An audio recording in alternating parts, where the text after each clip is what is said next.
All the way from Toronto, Canada, I would like to welcome today Livia Grujich.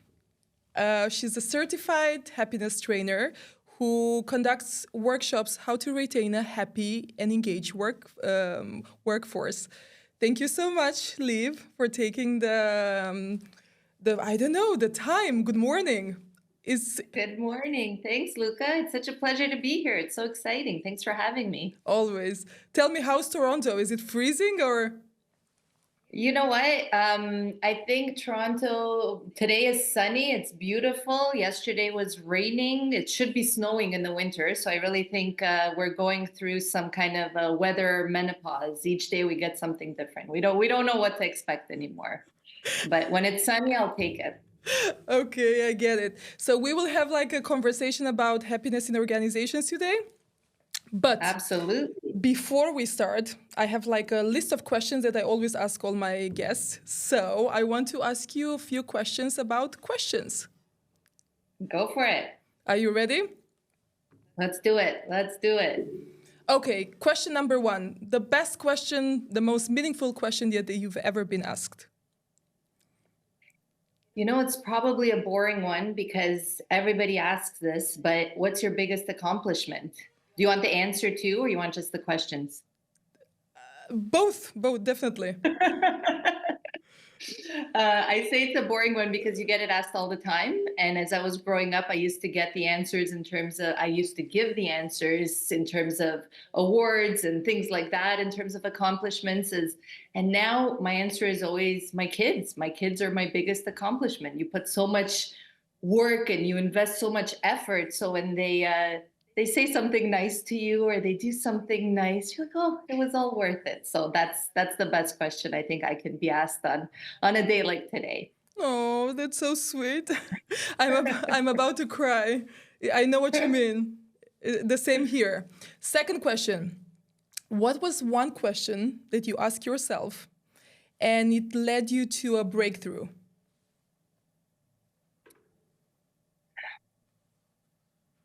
This is a short one, but I would have to say it's why not now? I think we come up with a lot of reasons for ourselves why we can't do the things we want to do. So I started asking myself when I find I give myself too many, oh, maybe later, it's not the right time. I just ask myself, why not now? And if I can come up with a good answer, evidence that would stand up in court, absolutely, it's not the right time. But otherwise, you go forward with it. Great one. Question number three, and then we're going to the serious questions. One question that you were never asked, but you wish you were. We're talking happiness, right? And it's funny because I've never been asked myself, are you happy? So it got me thinking, I need to ask myself that. So I guess it's kind of that idea of counting your blessings, right? So what I got in the habit of doing now is asking myself at night, are you happy? Are you happy? And, you're not going to be happy every day per se, but what I try to do is find something happy I was about, something happy that I could find that day that I was happy with. And how is it? Are you happy? How is it going? It's going well. As long as you could find something that you've been happy with that day, you just need one thing, right? And then it's that concept of the upward spiral. Oh, yeah, I'm actually happy about this as well. And as humans, I think we really get used to complaining about what's not going well and what you want more of. But if you train yourself to think about what you are happy about, and if there's a trend that you really can't find something you're happy about, that's when you start thinking of the things we'll be discussing, I guess, right? That you can put into place so you can become happier. I like these questions, Luca. They get me thinking. They're fun. So this is just a warm up. So anyway, this was the last question. So we're going for the other questions now. Okay. You're a trainer. You're a mom. You are a volunteer. This is how we met. You are a wife, a student, a consultant, a speaker, an author. I don't even know. I have like such a huge list. So how do you do it all? How do you find the balance? Uh, it's I think it's all about being intentional. I found for a while there when I would get asked, "How are you?" the answer was always happy, great, but busy. The word busy always came out because we wear so many hats as moms, as entrepreneurs, as, all the things listed there in my bio. And I really didn't like hearing myself say busy because for me, that means you're letting things happen to you, right? And usually, yes, life is busy. We can't deny that. But I try to make a conscious effort to stop saying busy when I'm asked how I am. I think there is a And trend about it. It's a trend about the I'm busy. I'm like all my schedule is busy. It's like we wear this like badge of honor that says I'm busy. It makes you feel important almost because I'm doing so many things, but inevitably it also makes you it's overwhelming. You don't want to be busy to the point where you can't ever feel accomplished, I guess. So I try to, at least in my own mind, say I'm happily managing instead of I'm busy, and it just reframes the way you look at things. And what it's allowed me to do, and I'm still working on it. I still hear myself say I'm busy, but it's allowed me to just be a bit more intentional about what I choose to tackle on a day-to-day basis. So I can feel good. I can feel happy at the end of the day, as opposed to, oh, I didn't do half the things I wanted to do. There's always something to do. There's always like another Always. thing on the list. And Absolutely. yeah, and then like instead of feeling actually satisfied that you're doing something, you're all the time you're having this feeling that you haven't done enough. So it just Absolutely. is frustrating instead of like being happy and satisfied. And not a while ago, Absolutely. we talked about my club, the Moms That Want It All club. So how is it to be part of it? Oh, how is it to be part of it? Well, we're a motivated bunch, aren't we? Right? The moms who want it all. But I think we can also be very tired and feel very overwhelmed, as we've discussed. So I would say it comes down to perspective. I would say it's all about how you choose to look at it, because it can always be about wanting more. What else am I going for? What else do I want to accomplish?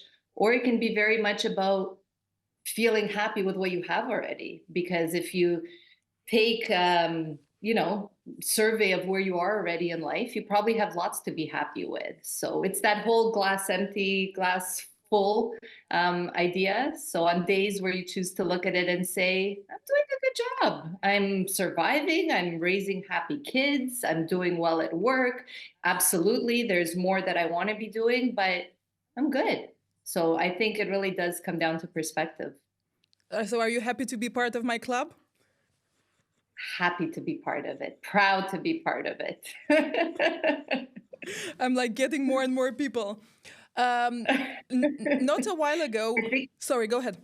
I was going to say, I think it's important to talk about it as well. So that's why I love the Moms Who Want It All Club. I love having conversations like this, because putting it all out on the table, saying this is how we feel, just makes you see that there's a lot, and we're all dealing with a lot. So it's important to recognize the happy times, and also the times where we're struggling, and we need to reach out to other moms and talk about it. And stick together, I guess. Okay, so I'm a company and I'm going to hire you now, and I want to know, what are you going to do with my employees? Can you please share some of the strategy, like techniques and strategies that you are going to do with my team? Absolutely. Well, happy to be working with you. You seem like a wonderful company. You have a happy team already. So how can we take you from where you are to becoming a bit happier? Even the So happiest.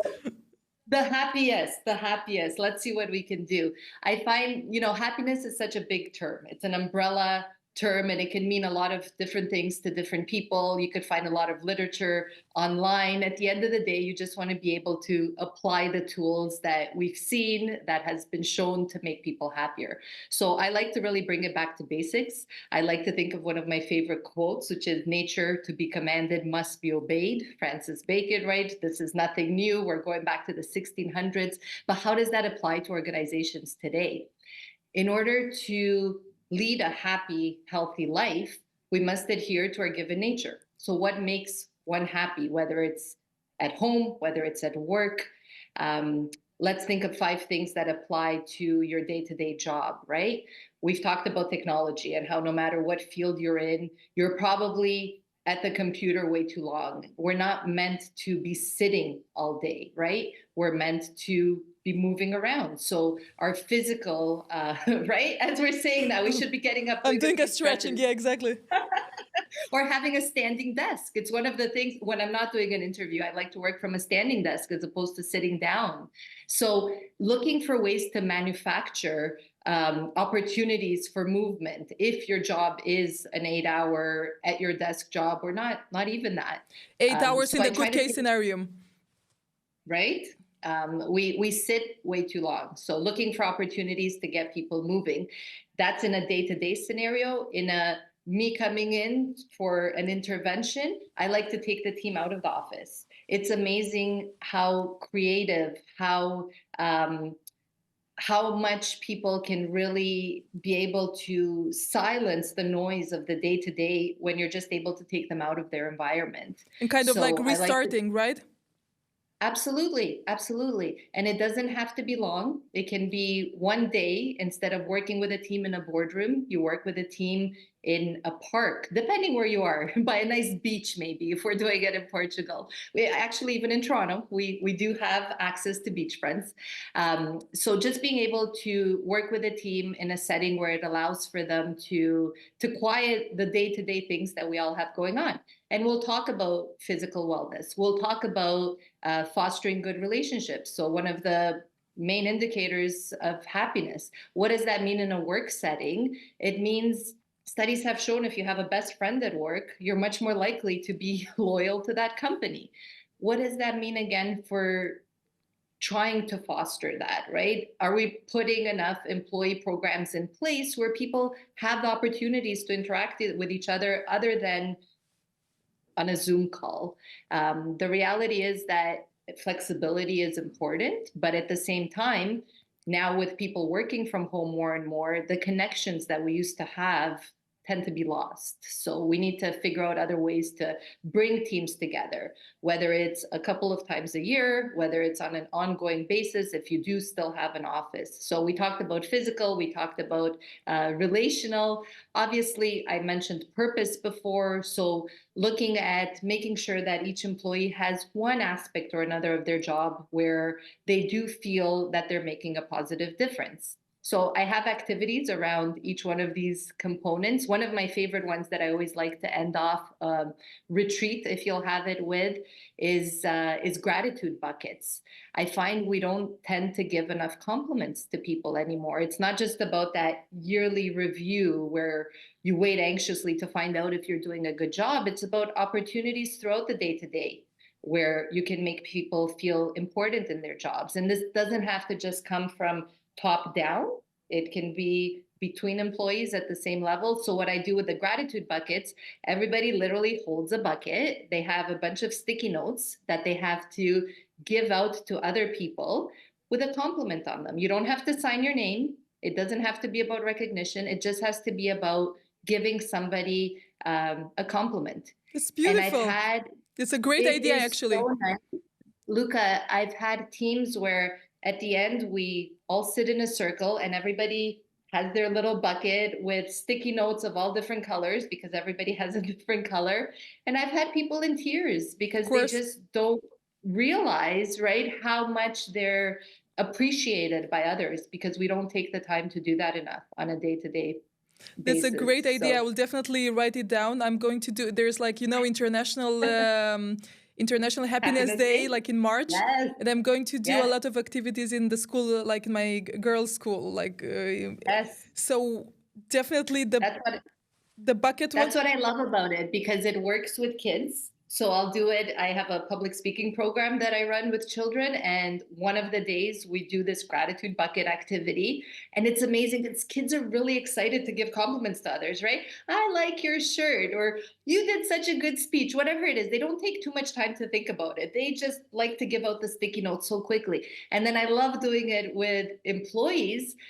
Sometimes, depending on the team, it takes them a bit longer because they want to write that perfectly crafted compliment. And at the end of the day, it's not about that. It's just about being being able to give from the heart what you're actually thinking about somebody that you see on a day-to-day basis, right?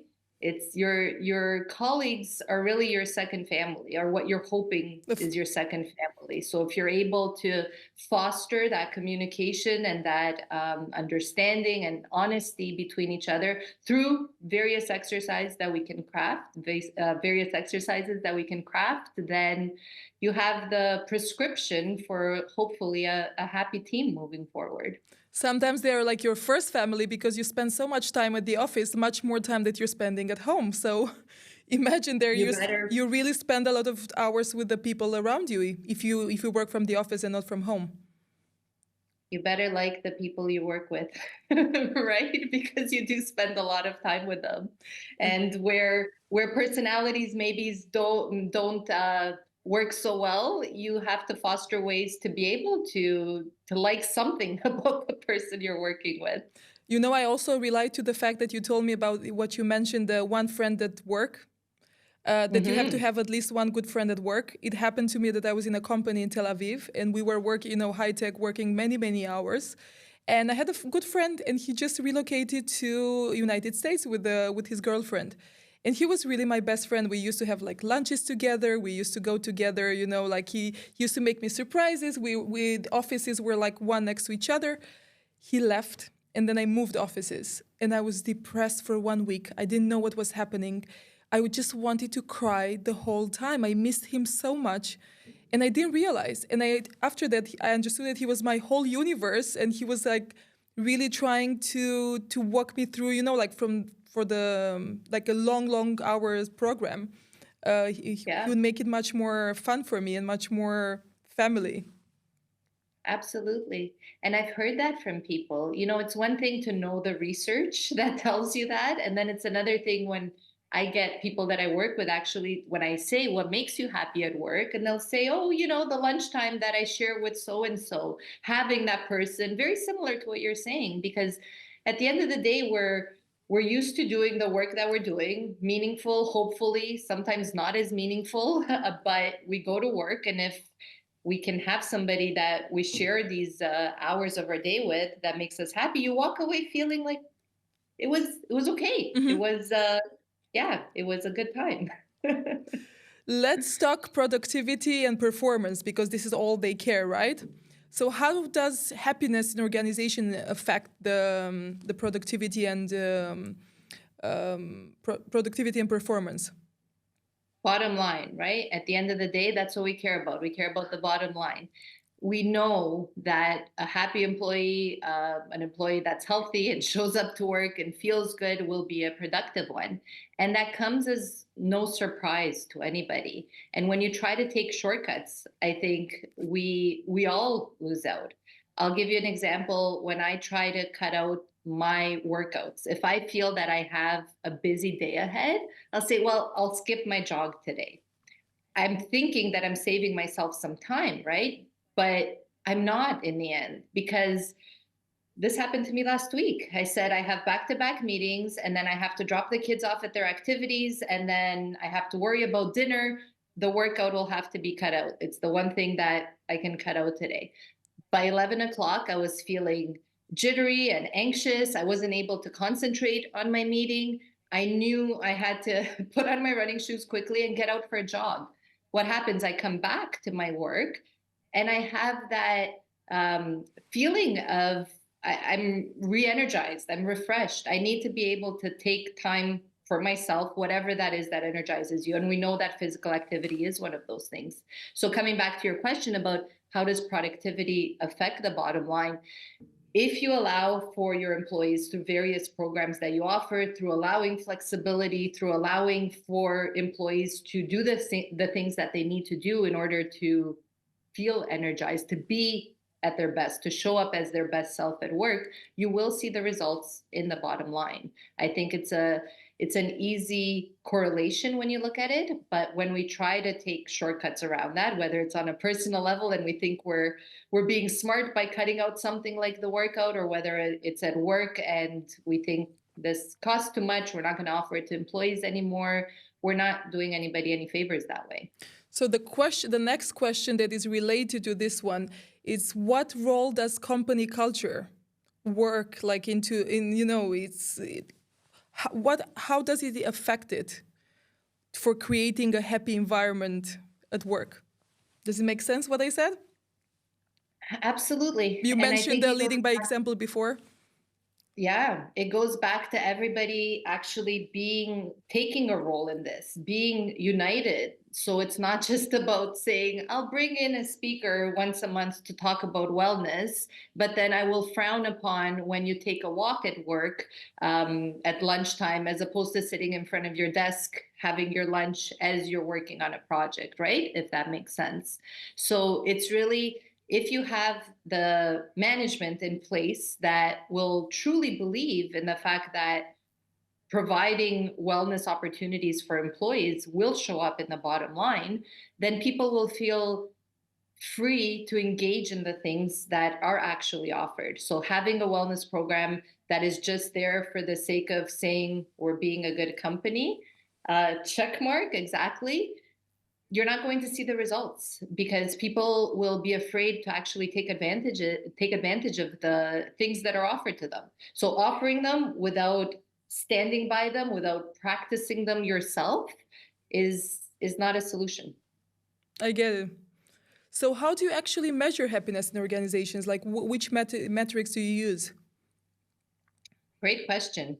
And we're seeing such advancement here, which makes me really happy because I'll give you an example. When I started out, and a lot of times, depending on the size of the company, um, you can see it, and don't laugh, but you could see it by the smiles on people's faces as I see them evolve over a couple of months. So I don't want to say that smiles alone are enough of an indicator, but having one-on-one conversations with people, HR will tell me if they've seen somebody that is just a bit more relaxed and willing to open up and talk. So these soft indicators, if you'll have it, are sometimes as much of a measure for me when I know the team personally as the ones that are a bit more evolved. And we're seeing wonderful developments when it comes to going from a survey, which is something we've always used. Mm-hmm. So when you start working with a company, you do some sort of a survey where you ask key questions that will be able to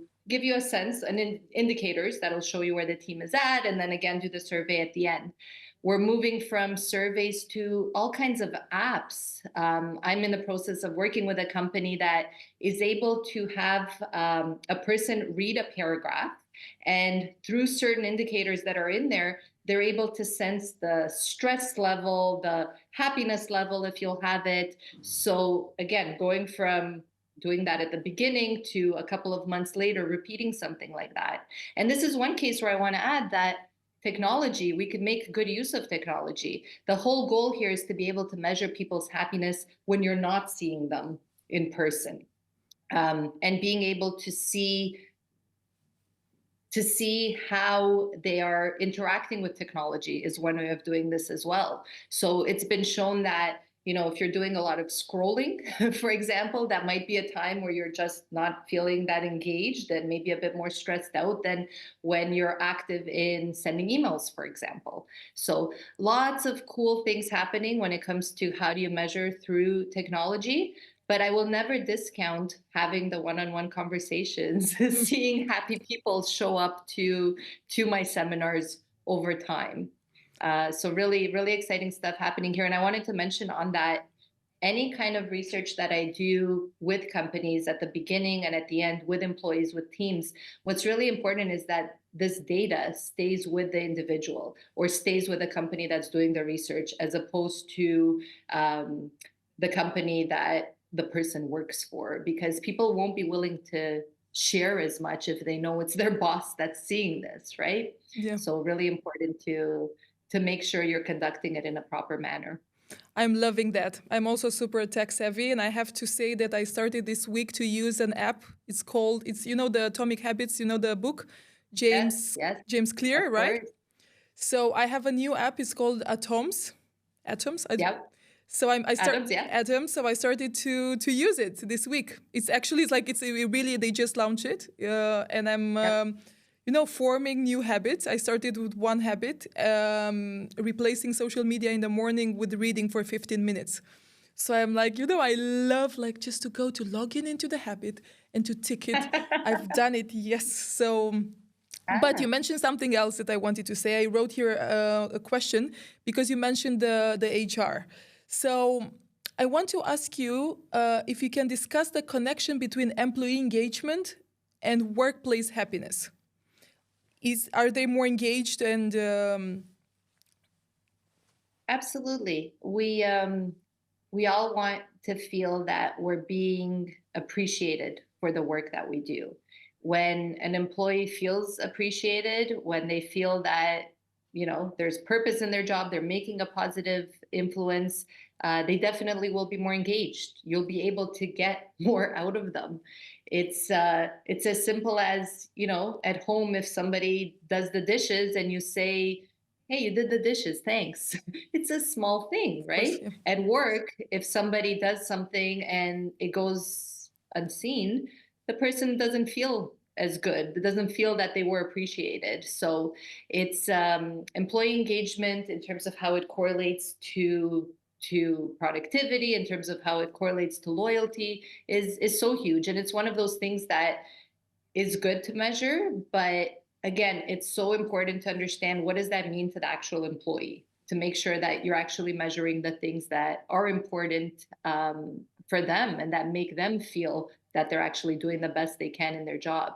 I find a lot of times when I start out working with a team, there's a lot of disconnect between the things that they think they're being measured on and the things that they're actually doing. So you can't do well at something if you're not actually performing for that actual task. And so, yeah, employee engagement is definitely something that shows up in so many ways, and it can be very easy to try to put in a few things in place that make for a better experience with your team. A lot of times, obviously compensation is important. You have to have competitive compensation for people to want to show up to work, but there are a lot of other things that make for a happy employee, and those are the things that we try to implement with teams.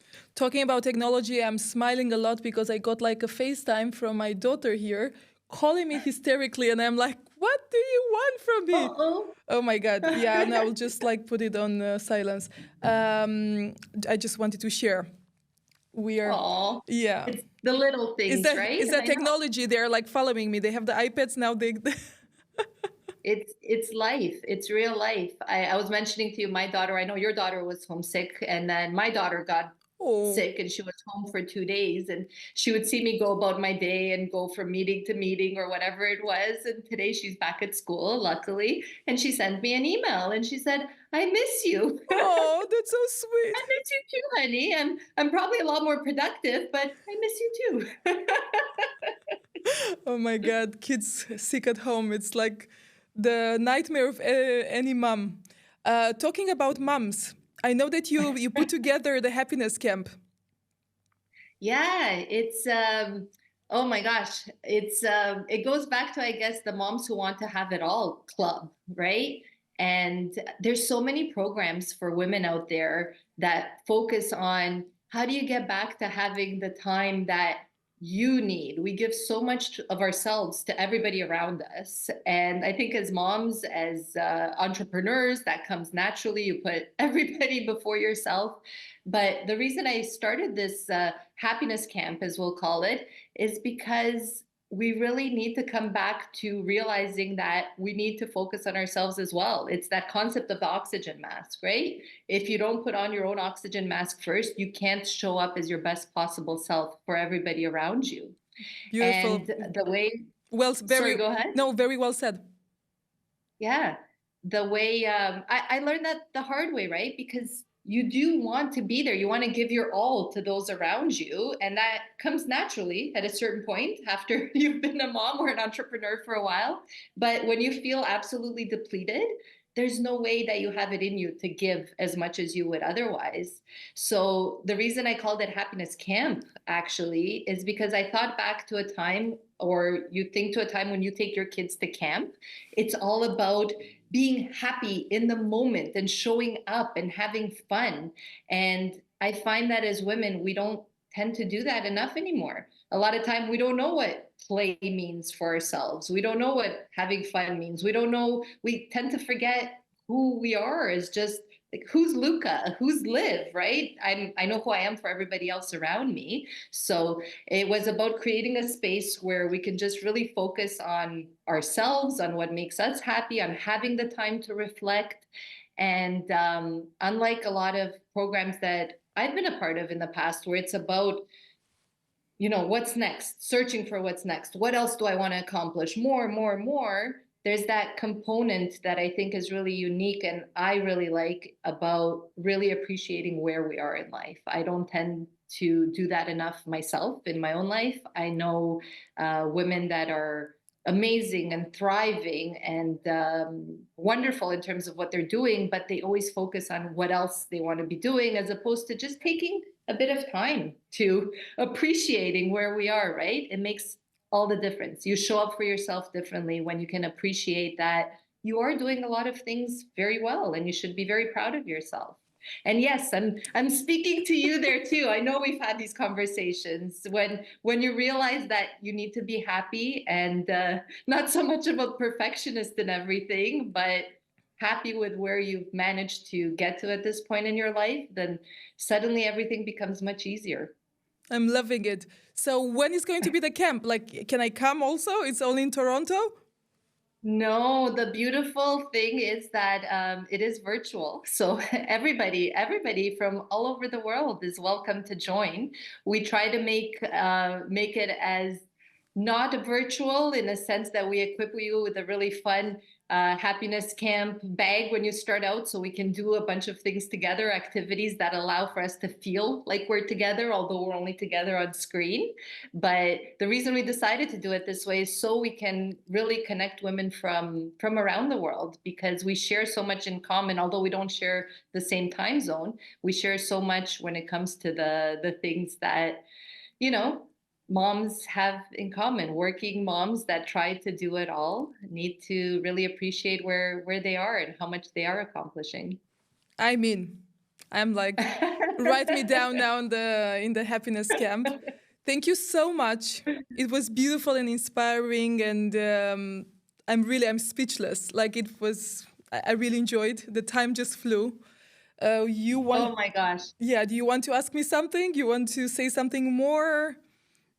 Oh, sure. I would love to ask you, I guess, what your favorite part of having these conversations is, because I know I love chatting with you. It's always such a pleasure and so natural. But I guess, have you been asked what's your favorite question to ask My women? favorite question. Oh, that's a hard one. Yeah, you're paying me back now. So I'm loving, just listening to all this conversation. It's super inspiring, and I'm a Sagittarius. I'm getting my energy from people.